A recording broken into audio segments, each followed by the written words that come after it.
खबरबातमध्ये सुरुवात करूयात महत्त्वाच्या बातमीने। आदिती तटकरे आज भाऊक झाल्या। उपमुख्यमंत्री अजित पवार यांच्या निधनानंतर रिक्त झालेल्या बारामती विधानसभा मतदारसंघाच्या पोटनिवडणुकीसाठी महायुतीच्या उमेदवार आणि राज्याच्या उपमुख्यमंत्री सुनेत्रा पवार यांनी प्रचाराला सुरुवात केली आहे। या निमित्ताने बारामतीत आयोजित सभेत मंत्री आदिती तटकरे यांनी अजित पवार यांच्या स्मृतींना उजाळा देत भाऊक भाषण केलं। त्यांनी दादांच्या अपूर्ण स्वप्नांना सुनेत्रा पवार यांच्या नेतृत्वाखाली पूर्ण करण्याचा संकल्प यावेळी व्यक्त केला। आता भविष्यकाळात सुनेत्रा वहिनींनी दादांचं मुख्यमंत्रीपदाचं स्वप्न पूर्ण करावं अशी इच्छा त्यांनी व्यक्त केली आहे।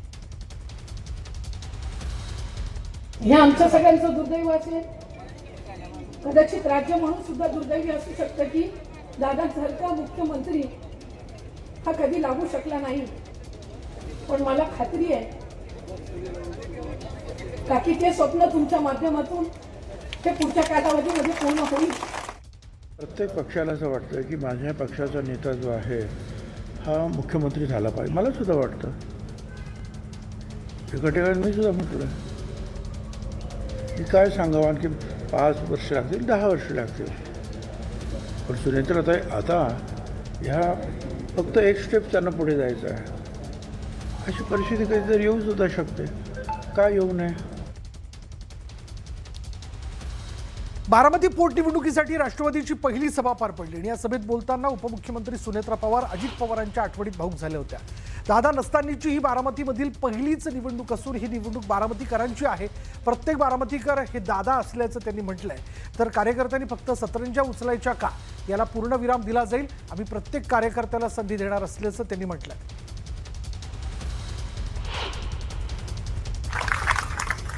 दादांसारखा दादा माणूस एकच, दुसरं कोणीही होऊ शकत नाही। मी आज या पोटनिवडणुकीसाठी राष्ट्रवादी काँग्रेस पक्षाची उमेदवार आणि महायुतीची उमेदवार म्हणून आदरणीय दादांच्या जनसेवेचे कार्य पुढे नेण्यासाठी म्हणून तुमच्या समोर उभी आहे। दादा नसतानाची ही बारामतीतली पहिलीच निवडणूक आहे। ही निवडणूक बारामतीकरांची आहे। प्रत्येक बारामतीकर हा आज दादा आहे। मी आपल्या सर्वांना शब्द देते की राष्ट्रवादीच्या एकाही कार्यकर्त्याला मी कधीही वाऱ्यावर सोडणार नाही। माझे बंधू भगिनी आणि प्रत्यक्ष मैदानात मेहनत घेणाऱ्या प्रत्येक कार्यकर्त्याच्या कामाची दखल घेतली जाईल आणि ती स्वतः मी घेईन, त्यांचा सन्मान राखीन। कार्यकर्त्यांनी फक्त सतरंज्याच उचलायच्या नाही,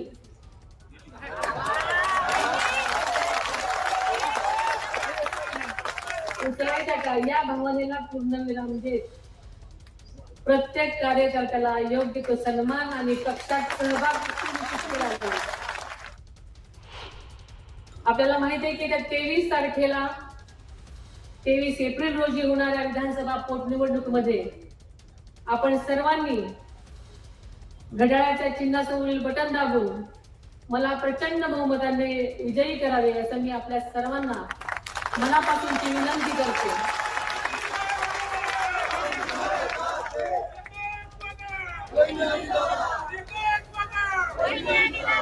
आपल्या विश्वासाला पात्र राहून आदरणीय दादांच्या स्वप्नातील बारामती घडवण्यासाठी मी पूर्ण ताकदीने काम करेन ही ग्वाही देते।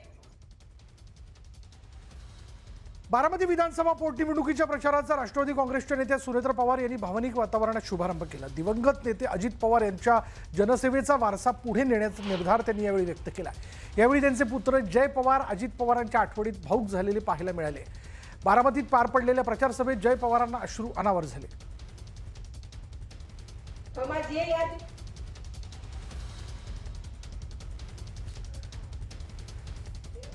बारामतीतली पहिलीच निवडणूक असेल ज्यामध्ये दादा नाहीत, दादा आता हयात नाहीत आणि हे सल प्रत्येक कार्यकर्त्याच्या मनात, पण एका कुटुंबाने देखील आपला प्रमुख गमावल्याचं दुःख, वडील गमावल्याचं दुःख जे ते जय पवार यांच्या चेहऱ्यावरती इथं पुन्हा एकदा दिसून आलं।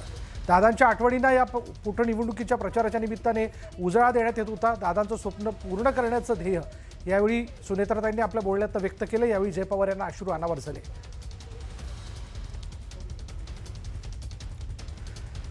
राष्ट्रवादी शरद पवार पक्षाचे आमदार रोहित पवार यांनी सोशल मीडियावर पोस्ट लिहित मोठा दावा केला.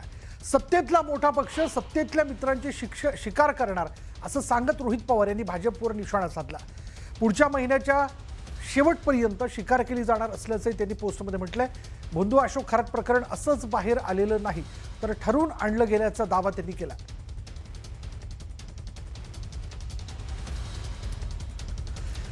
रोहित पवारांनी काय ट्विट केलं ते आपण पाहूयात. भाजपचे सत्तेतले मित्रपक्ष विरोधी पक्षाचे आमदार खासदार फोडणार असल्याच्या बातम्या बघितल्या, परंतु वस्तुस्थिती मात्र वेगळीच आहे. पुढच्या महिन्याच्या शेवटपर्यंत सत्तेतल्या मोठ्या पक्षाकडून सत्तेतल्या त्यांच्या मित्रपक्षांचीच शिकार केली जाणार असल्याची पक्की माहिती आहे. महाराष्ट्राला काळिमा फासणारे भोंदू खरात प्रकरण असंच बाहेर आलेलं नाही तर ठरवून आणलं गेलं असून ही फक्त सुरुवात आहे. आज भाजप मित्रपक्षांप्रती जरी ए दोस्ती हम नहीं तो छोडेंगे ची भावना दाखवत असले तरी उद्या मित्रपक्षांची भावना भाजपबाबत ज्या बेवफा ज्या हमे याहून वेगळी असणार नाही हे नक्की आहे. त्यामुळे आपलीच भाजपकडनं शिकार होऊ नये यासाठी मित्रपक्षांनी अधिक काळजी घेणंच उचित राहील.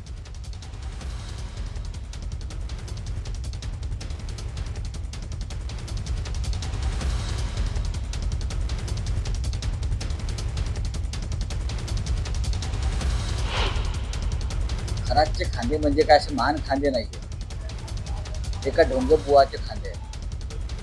पण या ढोंगी बुवाच्या पायाशी चरणाशी बसून फडणवीस मंत्रिमंडळातले काही मंत्री राजकारणी अधिकारी